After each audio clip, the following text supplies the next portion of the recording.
Hello বন্ধুরা, সবাইকে welcome আমার আর একটি ছোট্ট নতুন মিনি ব্লগে। আর আজকে আমরা সবাই মিলে চলে এসেছি সিসি2তে। সিসি2তে আমরা কেন এসেছি, কি কারণে এসেছি, সব কথাই তোমাদের সাথে খুলে বলবো। তাহলে চলো, এই দেখো, এটা হচ্ছে ব্লু নাইল বার। আর এই বারের অ্যাম্বিয়েন্স থেকে শুরু করে লাইটনিং, জাস্ট ওয়াও। তোমরা দেখেই বুঝতে পারছো আমি তোমাদের জন্য কিছুগুলো সিনেমেটিক নিশ্চয়ই নিয়েছি। তোমরা দেখো, এই বারে লাইভ ডিজে থেকে শুরু করে সমস্ত কিছুই অ্যাভেলেবেল। এর মধ্যেই আমার প্রচণ্ড খিদে পেয়ে গেছে, তাই আমি এখানের ফুড কর্নারে চলে এসেছি। এখান থেকে আমি একটি মশালা ধোসা খেলাম, যেটার দাম ছিল 180 টাকা।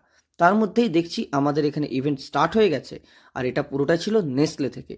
নেসলের বিভিন্ন প্রোডাক্ট ইউজ করে নতুন নতুন রেসিপি আমরা এখান থেকে শিখে নিলাম। দেখো, এই দেখো, প্লেট আমরা পেয়ে গেছি।